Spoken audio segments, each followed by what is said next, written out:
நீங்க ரொம்ப தப்பா இருக்கீங்க. சீரியஸா ஒரு விஷயம் நடந்து முடிஞ்ச விஷயத்த வரலாற பார்த்து பேசுங்க. என்னைக்கு வரலாற பார்க்கணும், சும்மா நடக்கிற சம்பவத்தை பார்த்து. அஜித் படம் பார்த்துருக்கேன் சார். அஜித் படமா? வரலாறு. ஏன் நான் எங்க தலைவனோட பின்னணி வரலாறை பத்தி பேசிட்டு இருக்கேன். என்ன வரலாறு? அப்பா தெய்வல படத்துக்கு வந்தாரு, விஜயகாந்த் சான்ஸ் கொடுத்தாரு. 68 படத்துல 50 படம் ஃபிளாப்பு, 10 படம் இட்டு, ஒரு 4 படம் ஓகே. நான் வந்து உண்மையிலேயே விஜய் சார் நம்பர் வந்து வச்சிருக்கேன். நான் வேணா உங்களுக்கு கால் பண்றேன், சரிங்களா? நீங்க வேணா சீரியஸாவே வச்சிருக்கேன். ஏன் ஃபோன் பண்ணா எடுப்பாரு வர. சுத்தி இருக்கிறதே என்னன்னு நடிப்புல இருக்கிற இன்வால்வ்மெண்ட் அதை முதல்ல புரிஞ்சுக்குங்க. என்ன அந்த இன்வால்வ்மெண்ட் ஏன் அரசியல்ல இல்லைன்னு கேட்குறேன். அந்த இன்வால்வ்மெண்ட் ஏன் அரசியல்ல இல்லை? Hello sir, Vijay sir. சொல்லுங்கண்ணா, விஜய் தான் பேசுகிறேன். சார், இது இன்டர்வியூக்கு நமக்கு நந்தவனம் நந்தகுமார் அசோசியேட் டைரக்டர் உங்கள் தலைவா படத்தில் நடிச்சேன்னு சொல்லிட்டு ஒருத்தர் வந்து நடிச்சேன் இல்லை, டைரக்டராக ஒர்க் பண்ணாராமே. அசோசியேட்டாக ஒர்க் பண்ணாரா தெரியுமா உங்களுக்கு? யாருன்னா? நந்தவனம் இல்லை, நந்தகுமார். கொஞ்சமாவது காசு வாங்க வேணான்னு சொல்லல, வாங்குன்னு தான் சொல்றோம். கடவுளை பாக்குறதுக்கே கியூல நிப்பாட்டி இதுதான் கடவுள், இங்க போய் பார்க்கலாம்னா 1000 ரூபா கவுண்டர், 300 ரூபா கவுண்டர், 400 ரூபா கவுண்டர் இப்படி பண்றாங்களா? அப்ப கடவுளை போய் பார்க்கணும்னா ஒரு நிக்கலுமா வேணாமா? சார் காது வலிக்குது சார், எனக்கு காது வலி. என்ன பேசணுமோ அது மட்டும் தானே பேசணும். இல்லை சார், நான் வந்து அது மட்டும் தான் பேசலான்னு வந்தேன். அண்ணன் பேசுறதை பார்த்து கொஞ்சம் உணர்ச்சி வசப்பட்டேன். வேற எதுவும் இல்லை. என்ன வரட்டுங்களா? இனிமேல் தயவு செஞ்சு வராதீங்க. இல்ல ஏன்பா இப்படி பண்றாங்க? என்னங்க இதெல்லாம்? யாருங்க இவரெல்லாம் விஜய்னு கூட்டிட்டு வந்து? இல்ல சார், அது அவன் ஒரு சான்ஸ் கேட்டான், ஒரு டேரக்டர் வந்தா சொல்லுங்க அப்படின்னு. சத்தியம் இதில் வேலை கிடைச்சது, டிக்கெட் கிடைக்கிறதுக்காக வந்தான்.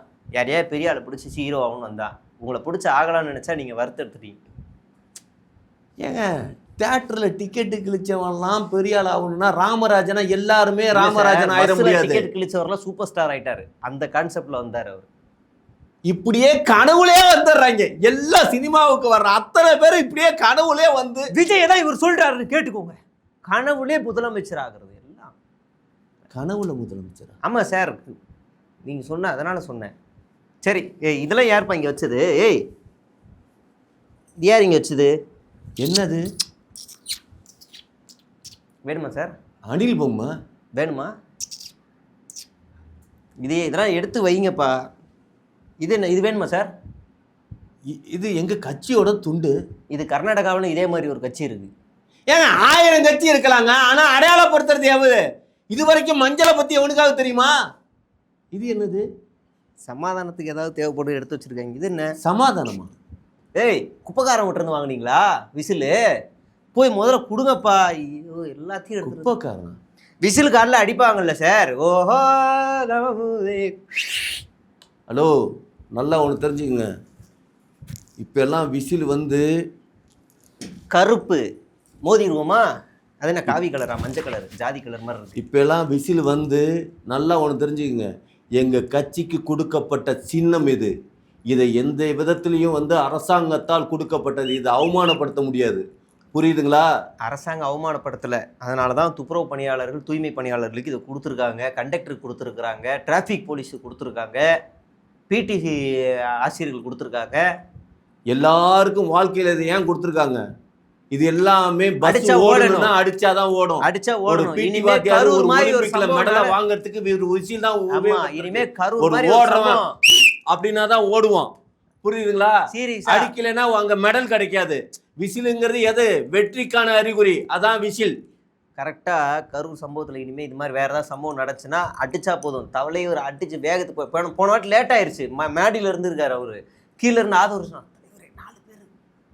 4 பேர் அப்படின்னு இருக்காங்க. என்ன இதே சிம்பிள் தான் அங்கேயும் ஒருத்தன் காமிச்சுக்கிட்டு இருக்கான் அப்படிங்கிறா. நீ அதே காட்டுற 4 பேர் காலி ஐட்டம் மாதிரி இருக்கு வாங்க அப்படின்னு இருக்கான். இப்போ இந்த விசில் இருந்துச்சுன்னா 4 சிம்பிள், டப்புன்னு தப்பிச்சு ஓடிடலாம்.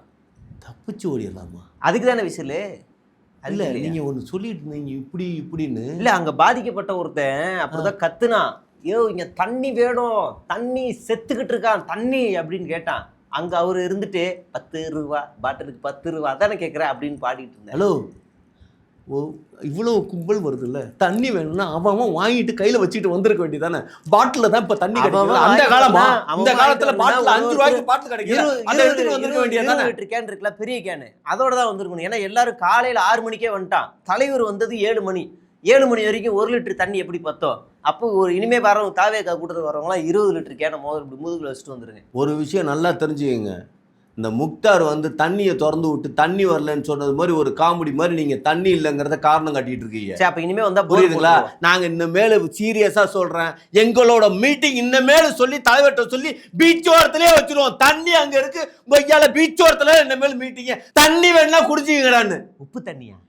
அந்த காலையில அந்த உப்பு தண்ணியில என்ன செய்வாங்க தெரியுமா உங்களுக்கு? ஐயோ, உப்பு தண்ணியில ஒரு கல் இருக்கு, அது தண்ணிக்குள்ளார அந்த கல்லை போட்டோம்னா சுத்த தண்ணியா மாறிடும். வரவன் கூட்டத்தை கேட்க மாட்டான். விஜய் அங்க பேசிக்கிட்டு இருப்பா, இங்க தண்ணியை சுத்தம் பண்ணிக்கிட்டு குடிச்சிக்கிட்டு இருப்பாங்க. தண்ணியை சுத்தம் பண்ணி குடிக்கிறாங்களா? ஆமா, இருக்கும். தண்ணி இல்லாம அந்த தண்ணி பஞ்சத்துல எவனும் செத்துறக்கூடாது அப்படிங்கிறதுக்காக தான் நான் கடல் ஓரத்துல பீச் ஓரத்துல வைக்கிறதுக்கான ஒரு ஐடியா சொல்றேன் சார். செப்டம்பர், நவம்பர், டிசம்பர்ல வச்சிருக்கலாம். மழை பெய்யும், மழை பெய்யுற நாளா பார்த்து கூட்டம் வச்சிடலாம். தண்ணி தேவையோ விஜய் பேசிட்டு இருக்கும்போது அப்படி குடிச்சிடலாம். என்னது? அப்படியே ஆன்னு குடிச்சிடலாம். ஒரு விஷயம் தெரியுமா? ஒரு மலைத்துளி நாக்குல படுறதுன்னா அது வந்து மலைத்துளி மண்ணின் சங்கமம். மலைத்துளி கடவுளோட அனுகிரகம் இருக்குன்னு சொல்கிறேன். பைபிளில் படிச்சிருக்கீங்களா? மழை இல்லாமல் இந்த பூமி வறண்டு போனப்போ வேண்டுறதுனால தான் மழை வந்ததுன்னு. அது என்ன யோவானா? எத்தனாவது யோவானில் என்ன எத்தனாவது இதில் சொல்லிச்சு பைபிளில்? நீங்களா தானே அடிச்சு விட்டீங்க? நாங்களும் அடிச்சு விட்டோமா? நோவா கப்பல் பண்ணுறதுக்கு முன்னால் நாடு எப்படி இருந்தது தெரியுமா? பனையூர் மாதிரி இருந்திருக்கும். பனையூர் மாதிரி இருந்திருக்கு. வீட்டுக்குள்ளே இருந்திருப்பாங்க. தெரில எனக்கு. ஒரு விஷயம் நல்லா தெரிஞ்சுக்கங்க, எங்களோட ஃப்யூச்சர் திட்டத்துக்காக தான் இந்த நாடுக்கும் இந்த நாட்டு மக்களுக்கும் நாங்கள் வந்திருக்கோம். அதை முதல்ல நல்லா தெரிஞ்சுக்கங்க. ஃப்யூச்சர் திட்டம்னு தான் எனக்கு ஒரு ஞாபகம் வந்துச்சு. நம்ம கட்சி கொள்கை பற்றி நம்ம வந்து பேசியே ஆகணும் சார். தாவேக்கா கட்சி கொள்கை என்ன? ஒரு 4 பாயிண்ட் மட்டும் சொல்லுங்க. பெரியாரோட கட்சி கொள்கைன்னு என்ன? பெரியாரோட கொள்கை என்ன? கொள்கை சொல்லவா? பெரியாரோட கொள்கை என்ன? வள்ளலாரோட கொள்கை என்ன? ஒரு பக்கத்து நாங்கள் பெரியாரை ஃபாலோ பண்ணுறோம், இன்னொரு பக்கத்து வள்ளலாரை ஃபாலோ பண்ணுறோம். பெரியார் மதத்துக்கு எதிராக நின்னாரு, நம்ம ஆளு மதத்துக்கு ஆதரிக்கிறாரு. பெரியார் சாதிக்கு எதிராக நின்னாரு, நம்ம ஆளு சாதிக்கு எதிராக ஆணவ படுகொலைக்கு எதிராக பேசுறது இல்லை, எதை பற்றியும் பேசுறது இல்லை, சைலண்டாக இருக்காரு. பெரியார் பெண்களுடைய நடக்கக்கூடிய வன்முறைக்கு எதிராக தொடர்ந்து குரல் கொடுத்தாரு. நம்ம ஆளு சினிமாவில் மீட்டு ஹேஷ்டேக் வரும்போது எங்கே இருந்தாருன்னே தெரியல, இது வரைக்கும் எதுவும் குரல் கொடுக்கல. எதுக்கு பெரியாரு? பெரியார் பண்ணதெல்லாம் அந்த காலகட்டங்கள்ல பண்ணாரு. இன்னைக்கு பிரச்சனையே வேற மாதிரி இருக்கு. நீங்க கட்சியோட கொள்கை தலைவரா புஷி ஆனந்த் வச்சிருக்கலாம்ல? எப்படி புஷி ஆனந்த் அடுத்து கட்சியோட அடுத்த தலைவரா நீங்க ஈசிஆர் சரவணன் அப்படி 4 பேர் வச்சிருக்கலாம்ல? ஏங்க, செத்து போனாதாங்க தலைவனு, புரியுதுங்களா? செத்து போனவங்களோட கொள்கையை எடுத்துக்கிட்டு டிராவல் பண்ணும், புரியுதுங்களா? அதை நல்லா புரிஞ்சுக்கோங்க. உயிரோட இருக்கிறவங்களாம் செத்ததுக்கு அப்புறம் தான் அவங்க கொள்கையை எடுக்கும். அப்போ புஷியை சாவ சொல்றீங்களா? நான் சொல்லல. நீங்க அவர் செத்து போனவங்க எல்லாம் கொள்கையை எடுத்துக்க மாட்டோம்னா அப்புறம் எது கொள்கை? அப்ப உயிரோட இருக்கிற எடுத்துக்கலாம் நான் சொல்றேன். அப்படி சொல்றேன் நான். ஏங்க, ஒரு விஷயங்க, எங்களுக்குன்னு கொள்கை இருக்கு, கோட்பாடு இருக்கு. இப்ப நான் படிக்கிறேன் இந்த கொள்கையான்னு பாருங்க. சமூக நீதி, ஏழை எளிய மக்களுக்கு முன்னுரிமை, மக்கள் நல அரசியல் நலத்திட்டங்கள் மையம், பெண்கள் நலன், பெண்கள் பாதுகாப்பு முன்னேற்றம், கல்வி மற்றும் வேலைவாய்ப்பு அனைவருக்கும் வாய்ப்பு, நிலையான ஆட்சி, அமைய வளர்ச்சி. இதுதானே உங்க கொள்கை? இதுதானே தாவேக்காவோட கொள்கை? இது செய்ய போறதுங்க நாட்டுக்கு, நாட்டு மக்களுக்கு நாங்க செய்ய போறது. தாவேக்கா கொள்கையா? இப்ப நான் படிச்சது கொள்கையில இருக்கிற ஒரு சின்ன விஷயம். இது அதிமுக கொள்கை. அதிமுக கொள்கை. இப்ப நான் படிச்சது அதிமுக கொள்கை. இப்ப நான் வந்து நல்ல விஷயம் எல்லாமே நாங்க சொன்னதுக்கு அப்புறம் மத்தவங்க சொன்னது மாதிரி போட்டு பாயங்க, புரியுதுங்களா? எல்லாம் நாங்க கிரியேட்டர் நாங்க தாங்க, அவங்க எல்லாம் காப்பி ரைட்டர். ஓ, அப்போ அதிமுக அப்போ தொடங்கினதுக்கு இப்போ நடக்குதுன்னு அப்போ தூக்கிட்டாங்க. ஏங்க, அதிமுகங்கிறதே ஜெயலலிதா இருந்த வரைக்கும் தாங்க அதிமுக. அதுக்கப்புறம் அந்த ரெட்டலைங்கிறது கருகி வெயில்ல கருகி காணா போச்சு. சரி, நான் வந்து இப்போ தாவேக்காவோட கொள்கையை படிக்கிறேன். சுயமரியாதை மற்றும் சமூக நீதி, சாதி பாகுபாடு எதிர்ப்பு, திராவிட சிந்தனை, சமத்துவம், பகுத்தறிவு, கல்வி முன்னேற்றம், எல்லோருக்கும் கல்வி வாய்ப்பு, தமிழ் மொழி மற்றும் இனம், தமிழ் வளர்ச்சி, உரிமை பாதுகாப்பு, மாநில உரிமைகள், மாநில தன்னாட்சி, தமிழக மக்கள் நல அரசியல், சமூக நலத்திட்டங்கள். சூப்பரா இருக்கு, சூப்பரா இருக்கு. ஏன்னா இது திமுகவோட கொள்கை. ஆமா, இப்ப நான் படிச்ச திமுக கொள்கை. ஹலோ, இதுவும் எங்க இதுதான், புரியுதுங்களா? எங்கள்கிட்ட காப்பி அடிச்சு கிட்ட இருந்து கொள்கையிலேருந்து எல்லாத்தையும், புரியுதுங்க? அறிக்கையை நாங்க இது வரைக்கும் ஏன் அறிக்கையை வெளியிடல? காப்பிரைட்ஸ் ஃபைல் பண்ணுங்க சார், காப்பிரைட்ஸ் ஃபைல் பண்ணுங்க. நீங்க இனிமே கண்டிப்பா பண்ணிதான் பண்ணிருங்க.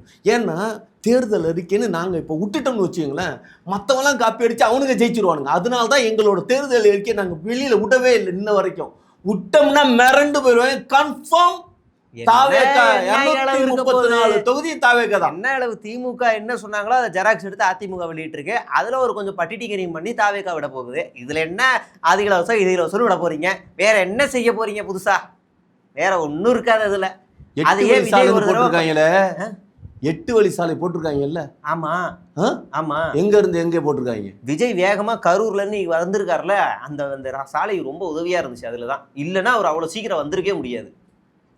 அதெல்லாம் நாங்கள் வேற மாதிரி போடுறோம், புரியுதுங்களா? குண்டும் குழியுமா கிடக்குது. வளைவு எவ்வளோ வளைவு இருந்ததுன்னு கேள்விப்பட்டீங்கல்ல? பனையூர் டு பட்டினப்பாக்கம், பட்டினப்பாக்கம் டு பாலவாக்கம் இந்த ரோடு கிளீனாக இருக்குது. இந்த ரோடு பளபளன்னு இருக்கு. ஒரு சட்டி சோத்தை உள்ள போட்டு குழச்சி அடிக்கிற அளவுக்கு பளபளங்கிறது தாரில் போட்டால் ஒர்க் அவுட் ஆகாதுங்க. டைல்ஸ் போடணும். டைல்ஸில் ரோட்டில் டைல்ஸ் போட்டால் தான் வண்டி சர்ன்னு அவ்வளோ ஸ்பீடாக போய் முடியும், தெரியுமா? செத்தாண்டா தமிழ்நாட்டு மக்கள் எல்லாம். செத்தாண்டாவா? டைல்ஸில் போடுவோம். என்ன டைல்ஸு? எந்த டைல்ஸ் கம்பெனி எல்லாம் போட்டுருவோம். ஏங்க அது ஆர்டர் கொடுத்தோம்னா அது கான்ட்ராக்ட் பேஸுங்க, புரியுதுங்களா? அதெல்லாம் நல்ல கான்ட்ராக்டை பிடிச்சி நாங்கள் கொடுப்போம். பாம்பன் பாலன் கட்டவன்கிட்ட கொடுக்க மாட்டோம், புரியுதுங்களா? பாலம் ஆடுதுங்கிறாங்க. ஆமாம், எங்களுக்கு தெரியும் யாருக்கிட்ட எங்கள் திட்டத்தை கொடுக்கணும்னு. இது மாதிரி ஒவ்வொரு திட்டமும் அப்படியே அடுக்கடுக்காக இருக்குது. ஒவ்வொரு திட்டத்தையும் நீங்கள் கேள்விப்பட்டால் வேற மாதிரி ஆயிரும். சீரியஸாக சொல்கிறேன். யார்ட்டையும் நம்ம மற்ற கட்சிக்காரன் ஜெயிச்சிடக்கூடாதுங்கிறதுல நாங்கள் எந்த அளவுக்கு வேலை பார்க்க வேண்டியதாக தெரியுமா? என்ன வேலை? ஒரு மக்கள்கிட்ட கொண்டு போய் எங்கள் கொள்கையும் எங்களோட அறிக்கையும் சப்மிட் பண்ண முடியலங்க. அவ்வளவுக்கு காப்பி அடிக்கிறது காத்துக்கிட்டு இருக்காங்க. இப்போ என்ன விஜய் பண்ணிட்டு இருக்காரு? இப்போ நான் பேசிக்கிட்டு இருக்க இந்த நேரம் என்ன பண்ணிக்கிட்டு இருக்காரு? ஏங்க ஒரு விஷயம் நல்லா தெரியுமா? ஏஆர் ரஹ்மான் கேள்விப்பட்டிருக்கீங்களா? திலீப் குமார் அப்படின்னு அவர் பேர். அவர் திலீப் குமாரை வந்து இன்ன வரைக்குமே பகலில் வேலை பார்க்க மாட்டார், நைட்டில் தான் வேலை பார்ப்பாரு. விஜய் என்ன வேலை பார்க்குறாரு? இப்போ என்ன வேலை பார்க்குறாரு? இப்போ பகலில் தூங்குறாருன்னா நேற்று ராத்திரி என்ன வேலை பார்த்தாரு? கட்சி வேலை கேட்குறேன். ஏங்க சாதாரணம் கிடையாதுங்க. இந்த நாடையும் இந்த நாட்டு மக்களையும் நாம் எப்படி வச்சுக்க போகிறோன்னு உட்காந்து இப்படி சிந்திக்கிற சிந்தனை இருக்க. இங்க நிறைய பேர் சிந்திக்காம இருக்கிறதுனால தான் நாடு நாட்டு மக்களுக்கு போய் கிடக்கும். சிந்திக்கணும், புரியுதுங்களா? சிந்திக்கணும். ஒரு செயல் செய்யறதுக்கு முன்னாடி சிந்திக்கணும். அப்துல் கலாம் என்ன சொல்லியிருக்காரு? கனவு காணுன்னு சொல்லியிருக்காரு. முதல்ல கனவு காணணும். கனவு மட்டுமே காணுகிட்டு இருக்காதீங்கடா, அந்த கனவை நினைவாக்குறது காணுங்கடா, அந்த கனவை பகல்ல காணுங்கடான்னு சொல்லியிருக்காரு. வேணாங்க இல்லை சீரியஸாகவே நான் அவர் சொன்னதை கண்டினியூட்டி பண்ணேன். ஒரு லைனை நீங்கள் எடுத்துக்கிட்டிங்கன்னா கனவு காணா நம்ம பசங்க என்ன நினச்சிடறாங்க, நைட்டு தூங்கும் போது நினச்சி கனவு காண்றாங்க, ஆஹா அப்படின்றாங்க. அது இல்லை, கனவு காணுங்க, அதை பகலில் காணுங்க, அதை நினைவாக்க காணுங்கன்றாரு. பகல் கனவு பழிக்காது, புரியுதா? அதனால தான் நைட்டில் நிறையா விஷயம் ஏங்க. அதாவது இதான் இன்னைக்கு இருக்கிற ஜெனரேஷனோட அறிவை பார்த்தீங்களா எந்த ரேஞ்சுக்கு இருக்குதுன்னு? ஒரு படிச்சிருக்காங்க ஒழிஞ்சு அறிவுங்கிறதே இல்லாமல் இருக்காங்க. யார்? தாவே. நம்ம பேசுறத ஒவ்வொன்றும் புரிஞ்சுக்கிறதுக்கே இல்லாமல் இருக்காங்களே. தாவேகா தொண்டரா அவர் தானே சொன்னீங்க, இப்போ அவங்கள தானே சொன்னீங்க புரிஞ்சுக்காம இருக்காங்கன்னு. ஐயோ, உங்களை மாதிரி இப்போ நீங்கள் கேள்வி கேட்கறதுல என்ன சரியான கேள்வியா, நியாயமான கேள்வியா? ஒரு மக்களுக்கு தேவைப்படுற விஷயமா பேசுறீங்க. அடுத்த கட்சிக்காரன் எங்களோட கொள்கை எல்லாத்தையுமே அடுத்த கட்சிக்காரன்னு சொல்லிட்டு இருக்கீங்க. சரி சார், இப்போ ஆந்திராவில் ஒரு கட்சி ஆரம்பிக்குது, புதுசாக ஒரு கட்சி ஆரம்பிக்குது. வந்து என்ன செய்கிறாங்க, வந்து நாங்கள் இனிமேல் படத்தில் அவர் நடிக்கிறான், படத்தில் நடிக்க மாட்டேன் அப்படி இப்படிங்கிறாரு. பெருசாக இந்த மாதிரிலாம் பண்ணிக்கிருக்காரு, வீட்டை விட்டு வெளியே வரமாட்டுறாரு. இப்போ கடைசியில் பார்த்தா இவர் பெரிய ஆள் அப்படி இப்படிங்கிறாங்க. யார் அவர்? விஜய். இந்த உதாரணத்துக்கு சொல்கிறேன் நான். அப்படி தான் அங்கே ஒரு ஆள் இருந்தார், பவன் கல்யாண் ஒரு ஆள் இருந்தார், பெரிய மாஸ் மாதிரி காமிச்சிக்கிட்டு இருந்தார். நான் வந்து இப்போ முற்போக்கு அப்படி இப்படின்னு சுற்றிக்கிட்டு இருந்தார். இன்னைக்கு திடீர்னு சங்கியா மாறி நிற்கிறாரு துணை முதலமைச்சர் பதவிக்காக. அந்த மாதிரி விஜய் வந்து நாளைக்கு எடப்பாடி காலில் விழுந்து இல்லை அமித்ஷா காலில் விழுந்து டெபுட்டி சிஎம் தாங்க போதும்னு இவர் ஏற்றுக்குவாரா அப்படின்னு ஒரு பயம் வந்து சோசியல் மீடியாவில் வருது. எங்க தலைவன் வந்து ஒரு டிப்டி சிஎம் ஆகிறதுக்கு தான் வந்திருக்கானா? ஒரு விஷயம் தெரியுமா? எம்சி கூட லாய்க்கு இல்லைன்ற இது எம்பி ஆகலாம். எம்பி ஆகலாமா? ஹலோ, டொனால்ட் ட்ரம்ப் தெரியுமா? யாரு? Facebook owner. அமெரிக்க ஜனாதிபதி யாரு? ஜனாதிபதி யாரு? திரௌபதி முர்மு. திரௌபதி முர்மு புரியல. இந்தியா ஜனாதிபதி தானே கேட்டீங்க? இந்திய ஜனாதிபதியா? இல்லையா? ஏங்க அமெரிக்க ஜனாதிபதி டொனால்ட் ட்ரம்ப் வந்து சாதாரண ஒரு ஜூனியர் ஆர்டிஸ்ட், ஹோம் அலோன் அப்படிங்கிற படத்துல ஒரு ஜூனியர் ஆர்டிஸ்டா நடிச்சாரு. எங்க தலைவர் யாரு? ஹீரோ. புரியுதுங்களா? அகில உலகத்துக்கும் இவர் எம்எல்ஏவா இருக்க வேண்டியவர். அகில உலகத்துக்கும் எம்எல்ஏ. அப்புறம் அப்ப அந்த சட்டமன்றம் எங்க இருக்கும்? பனையூர்லையா? ஏங்க ஒரு விஷயங்க நல்லா தெரிஞ்சுக்குங்க. ஒரு தொகுதியில எம்எல்ஏ ஆனாதான் அந்த இதுல சிஎம், ஒரு தொகுதியில எம்எல்ஏ ஆனாதான் அங்க பிஎம். புரியுதுங்களா? இங்க ஜெயிச்சாதான் அங்க ஜெயிக்க முடியும். புரியுதுங்களா? நாங்க ஒண்ணு சும்மா விவரம் தெரியாமலாம் பேசல, எங்களுக்கு எல்லாம் தெரியும். ஆமா, நானும் அதான் சொல்றேன். நான் எம்எல்ஏ ஆயிடுறேன், எனக்கு கெஞ்சி கேட்குறேன், எனக்கு டெபுட்டி சிஎம் கொடுத்துருங்க. நான் வந்து எடப்பாடி பழனிசாமியை விட இன்னும் அதிகமா கீழே குனிவேன், முட்டி போட்டு வருவேன் அப்படின்னு அவர் வந்து சொல்றாரு. யாருகிட்ட சொன்னாரு? அமித்ஷாட்ட. அமித்ஷா கிட்டயா? ஆமா. சீரியஸா நீங்க சொன்னதெல்லாம் திருஷா கிட்ட விட கூட சொல்லியிருப்பாரு. அவன் அமித்ஷா கிட்ட ஒரு காலத்திலயும் எங்க தலைவர் அப்படி சொல்லியிருக்க மாட்டாரு. என்ன நினைச்சிட்டு இருக்கீங்க எங்க தலைவரை பத்தி? மிரட்டுவாரோ பாஜகவை எல்லாரையும்? மிரட்டுவாரா? மோடி அமித்ஷா எல்லாரையும் கட் அண்ட் ரைட்ல பேசுவார் போல இருக்கே. ஒரு விஷயம், என் தலைவன் பேச்சை ஒரு நேரத்தில் இல்லை பல நேரத்தில் என் தலைவனே அவர் பேச்சை அவர் கேட்க மாட்டாருன்னு பல தடவை சொல்லியிருக்காரு. போதையர். போதையில் ஒரு மனுஷன் அப்படி இருந்தால், நிதானம் இல்லாமல் இருந்தால் தான் அப்படியெல்லாம் சிந்தனை வரும். மனசாட்சியை கொண்டுட்டா மிருகம் ஆயிடுவாங்க. இப்போ நான் பேசுகிறத நான் கேட்கணும், அப்போ நான் நிதானமாக இருக்கணும். நான் நிதானமாக இல்லைன்னா நான் ஏதோ சாப்பிட்ருக்கேன்னு அர்த்தம். எங்கள் தலைவர் போதையில் இருக்காருன்னு சொல்ல வரீங்களா? இருக்கலாம். இல்லை, என்ன என் பேச்சை நானே கேட்க மாட்டேன் அப்படின்னு ஒரு ஆள் ஒரு ஆச்சரியமான ஒரு ஆச்சரியக்குறி சொல்கிறாருன்னா, உன் பேச்சை நீயே கேட்க மாட்டேன்னா அது என்ன? அது அப்போ உன்ட்ட இது பிரச்சனை இருக்குன்னு அர்த்தம். சைக்காலஜி ட்ரீட்மெண்ட் வேணும். லைட் ஆஃப் பண்ணி ஆன் பண்ணி ஆஃப் பண்ணி போட்டா அவன் சைக்காலஜி ட்ரீட்மெண்ட் எடுக்கணும்னு சொல்றது எந்த விதத்துல சரி? ஒரு பத்திரிகைக்காரன் எங்க தலைவரை சைக்காட்டிஸ்ட் கிட்ட போய் பார்க்க சொல்றான், அப்படி இதெல்லாம் எந்த விதத்துல சரி? லைட் ஆஃப் பண்ணி ஆன் பண்ணி போட்டது யாருக்காக போட்டது? எழுத்தாப்புல நின்று கேட்டானுங்க. யாரு கேட்டா? எங்க கட்சியோட தொண்டர்கள் அத்தனை பேரும், மக்கள் அத்தனை பேரும், தலைவா லைட்டா போட்டு தலைவா, லைட்டா போட்டு தலைவானானுங்க. அப்படி போட்டு ஆஃப் பண்ணல உங்களுக்கு தப்பா போச்சா? தலைவா லைட்டா போடு தலைவா, தலைவா ஆஃப் பண்ணு தலைவா அப்படின்னு வந்தான், செத்து கிடக்குறான். தலைவா காப்பாத்து தலைவா அப்படின்னா இந்த தலைவன் ஓடுறான். ஏய் என்னடா லைட் ஆஃப் பண்ணி போடுற மாதிரி நினைச்சிட்டீங்களாடா உங்களை காப்பாத்துறது அப்படின்னு ஓடுறாங்க. உண்மை தெரியாம பேசாதீங்க. ஒரு விஷயம் அங்க நடந்தது வந்து எங்க தலைவனுக்கு தெரியாது. எங்க தலைவன் வந்து திருச்சியிலேருந்து கரூருக்கும் திருச்சிக்கும் இடைப்பட்ட இடத்துல நின்று அந்த செய்தி கேட்டதுக்கு அப்புறம் கண் கலங்கி அப்படியே சும்மா கண்ணீர் அப்படியே வண்டியை சர்ன்னு ஒரு யூட்டர்ன் அடிச்சு வண்டி ஆஸ்பத்திரிக்கு விட்டாரா இல்லையா? விடலையா? வீட்டுக்கு போயிட்டாரா? எதுக்குங்க விடணும்? பாதிக்கப்பட்ட மக்களுக்கு. ஏன் பாதிக்கப்பட்டானா? அவன் பாதிக்கப்பட்டான். யாருக்காக? யாருக்காகவா? விஜய்க்காக. ஐயோ, அது மாதிரி பழிய போடுறதுக்காக பார்த்துக்கிட்டு இருக்காங்க. அன்னைக்கு நாங்க போயிருந்தா பழிய நம்ம மேல போட்டிருப்பாங்க. இன்னைக்கு எதுவுமே செய்யாதப்ப நம்ம மேலேயே பழி வருதுன்னா அன்னைக்கு போயிட்டு தான் என்ன நடந்திருக்கும்? எதுவுமே செய்யாதனாலதான் பழி வருது. போயிட்டு கூட இருந்து தூக்கிட்டு போய் அப்படியே கூட்டு போனா பரவாயில்ல. படத்துல மட்டும்தான் ஹீரோயின் ஏதாவதுன்னா கழுத்து வச்சு ஒன்ன விட மாட்டேன்டான்னு நரம்ப முறிக்கிட்டு போய் பழி வாங்குறாரு. ஒரு விஷயம், அது வந்து ஆளை வச்செல்லாம் பண்ணாம பில்லி சூனி ஏவலை வச்சு பண்ணிட்டாங்க.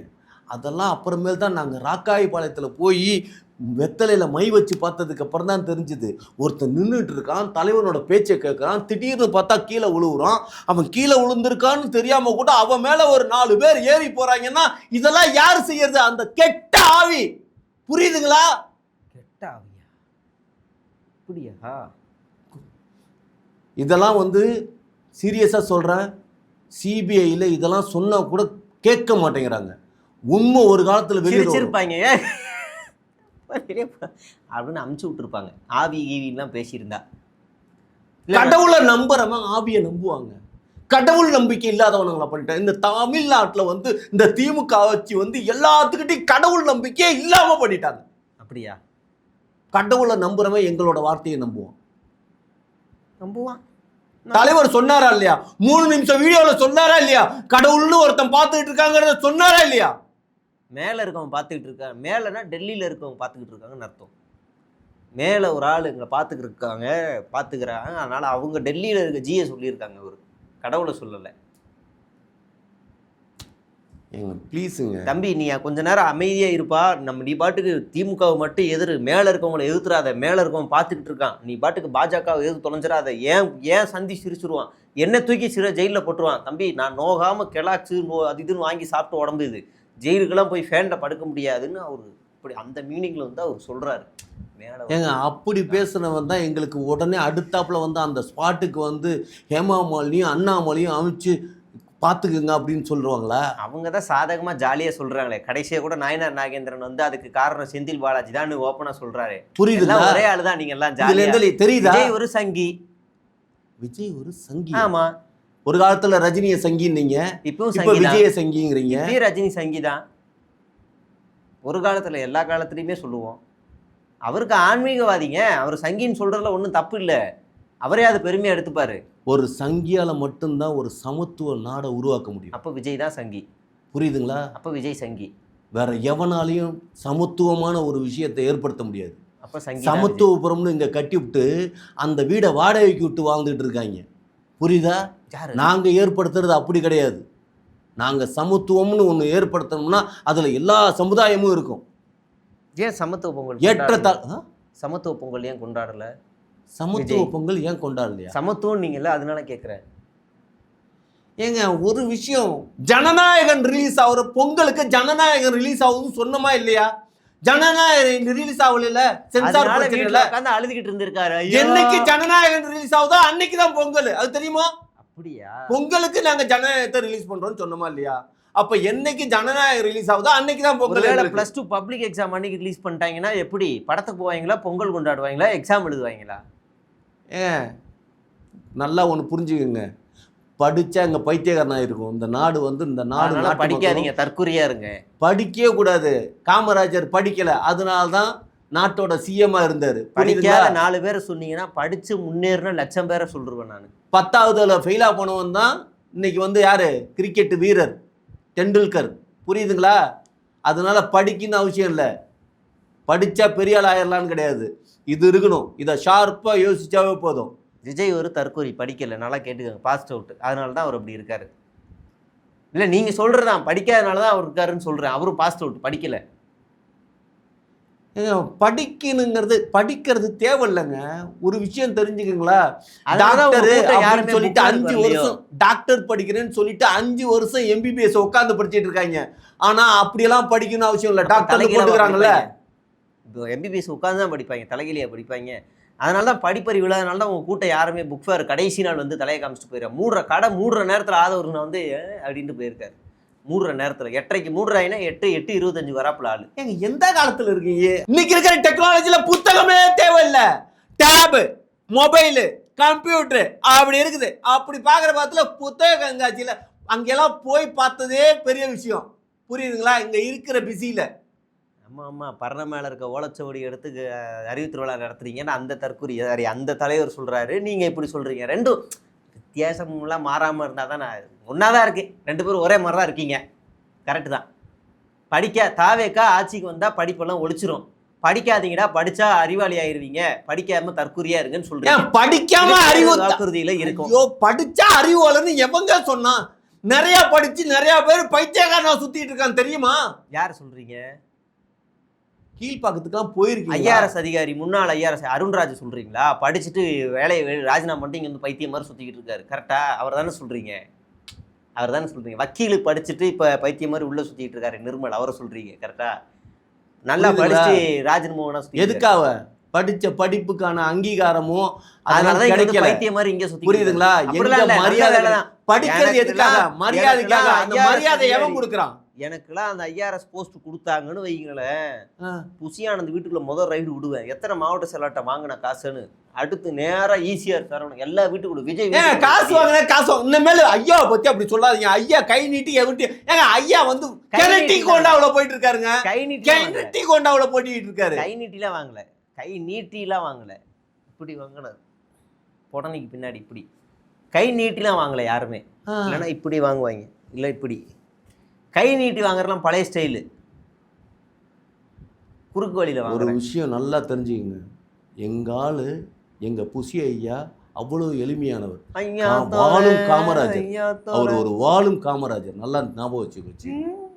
ஆமா, வாழும் காமராஜர். கரெக்டா? வாழும் காமராஜர். ஓகே. இந்த காலத்தில் வேற யாருக்கும் அந்த பட்டத்தை கொடுக்க முடியாது. அவ்வளோ பேரும் வேணாம். விஜய் குடிச்சிட்டு வச்ச எச்ச டம்ளரை 10,000 விற்றவர் தான் புசி ஆனந்த். வாழும் காமராஜர் நீங்கள் சொன்னீங்கல்ல, அதுக்கு சொல்கிறேன். அவர் எளிமையான தலைவர் காமராஜர். இவர் விஜய் குடிச்சிட்டு வந்த எச்ச டம்ளரை 10,000 இல்லை, நான் சொல்லலை, அவர் மேடையிலே சொன்னார். ஏங்க அந்த 10,000 ரூபா காசை வாங்கி யாருக்கு கொடுத்தோம்? தின்றுப்பாரா?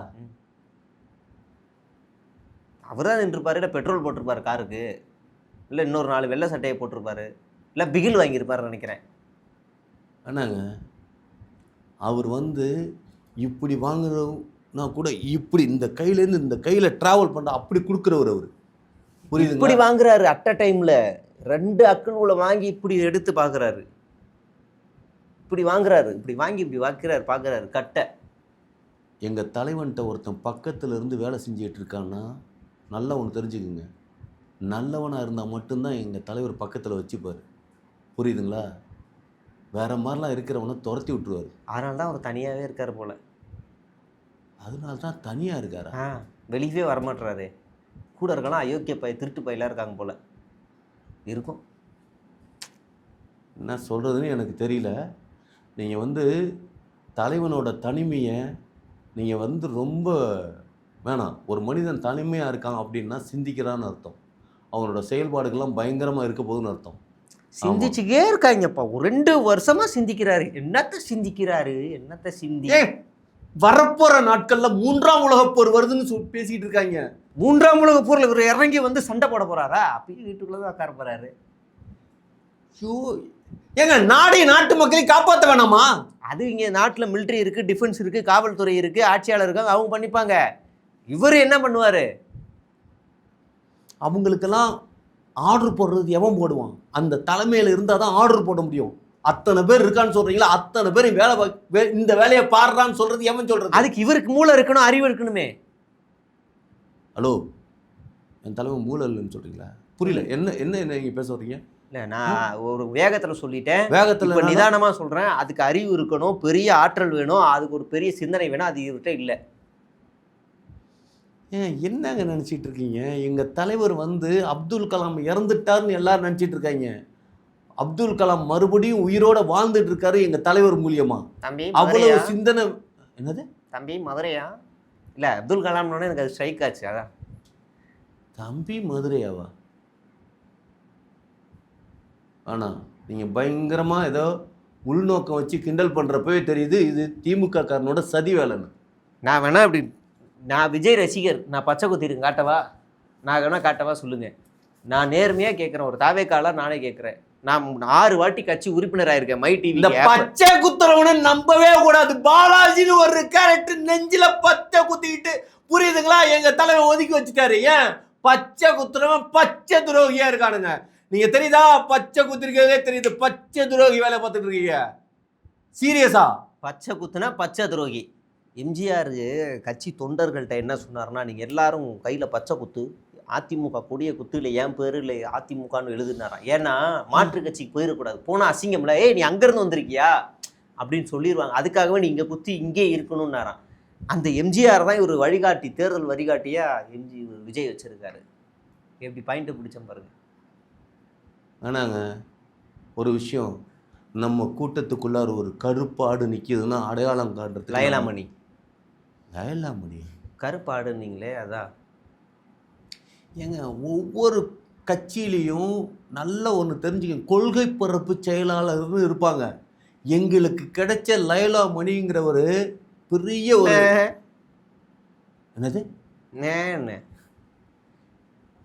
ஆடுதான் அப்படி கத்து. நீங்க ஏன் கத்துறீங்க? லயலாமணி கத்துவாருன்னு.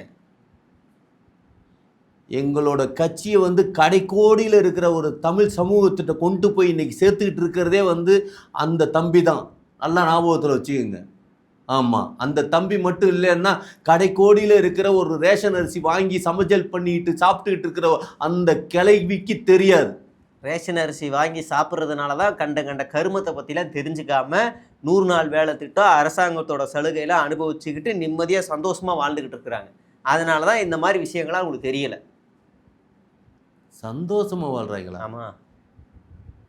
ஏங்க நாடையும் நாட்டு மக்களையும் பணக்காரனாக்குனுங்க. இது ஏழை நாடா இருக்குது. அப்போ விஜய் சம்பாரிச்ச பணத்தை பப்பாதியாக பிரித்து கொடுத்துருவோம். ஆட்சிக்கு வந்ததுக்கு அப்புறம் பண்ணுவாங்க. பிரித்து கொடுத்துருவாரு. எல்லாருக்கும் கொடுப்போம். சரி, அப்போ நம்ம வந்து பொறுத்திருந்து பார்ப்போம் பிரித்து கொடுக்குறாரா இல்லைன்னு. உங்களுடைய நேரத்தை வந்து ரொம்ப நேரம் பேசியிருக்கோம். உங்களுடைய நேரத்தை பொலிட்டிக்கல் எக்ஸ்போவோடு கலந்து கொண்டு பகிர்ந்தமைக்கு ரொம்ப நன்றி சார்.